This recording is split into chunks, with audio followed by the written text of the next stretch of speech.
Okay, remember that they're changing my voice. I'm not gay. So the American government is trying to provoke me to the extreme to try to push a certain narrative. They are trying to terrorize me. They are fuming me. They are poisoning me. I have 23 witnesses on record to the psychological operation against me. And to this day, not a single law enforcement agency or individual has taken my report seriously, even though I have 23 witnesses on record. And I also had pictures of some of the events, of some of the things that have occurred here. There's no excuse for that.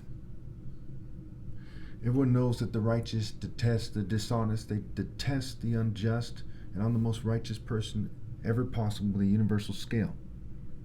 So when they do things like sexually harass me, when they threaten to rape and kill people and do all kinds of horrible things, when they try to provoke me and use various forms of psychology to try to get me to threaten,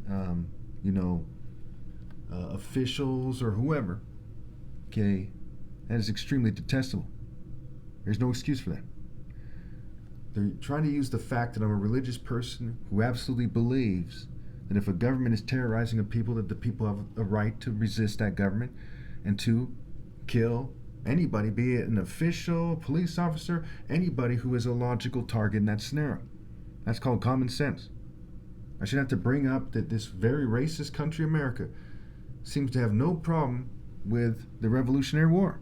I'm not saying they should or shouldn't, but it's rather ironic that they think it's okay for a bunch of racist slave owners to lash out against the government that was oppressing them. But when the most righteous person ever lived who's not a racist is persecuted, they're trying to provoke me to get me to threaten to do that or to order people to do that or what have you. So I'm not ordering anybody to attack officials, what have you. But I am reminding you because they had the nerve to kind of threaten me, saying things like, you better not, and so on and so forth.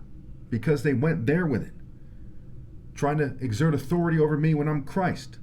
I will remind you that it is 100% allowed to strike your oppressor. That is allowed. That is permitted by God. There's not a stroke of a pen in the Bible, which is not the authority on the rules of engagement, mind you, but not a stroke of the pen in the Bible on any page that suggests otherwise. I pointed this out many times at churches, mosques, synagogues. They have no counter-argument. I pointed out many times.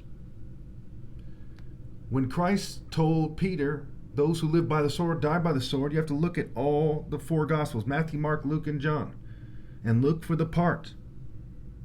The problem wasn't that he was being violent. No. We see that Revelation 19, right? There's all kinds of violence coming from God and the righteous. The problem was that he was getting in the way of Christ's plan at the time. Christ is a character in the story, had a plan at the time, and he was getting in the way of that plan. And on top of this, the story is figurative. Now, do I think it's a good idea or a bad idea to attack government officials? I'm not going to bother to speak on that any more than I have here. But I will say it is insane for them to argue that I'm magically a terrorist, which I'm not, when they are attempting to terrorize me in a way that's textbook, with technology, with witnesses on record, and they're not responding to that. What they're doing is far worse than anything the Klan has ever done. Far worse. It is the essence of racism to go after the most respectable black person and harass them in a racist manner every single day, and to collaborate with various law enforcement agencies to do so with impunity. To cause me physical harm. For me to know that these orders are coming from the government, and then say, we dare you to threaten government officials. That is one of many, many reasons I will never consider myself American, ever. What you people are doing is extremely cowardly and disgraceful.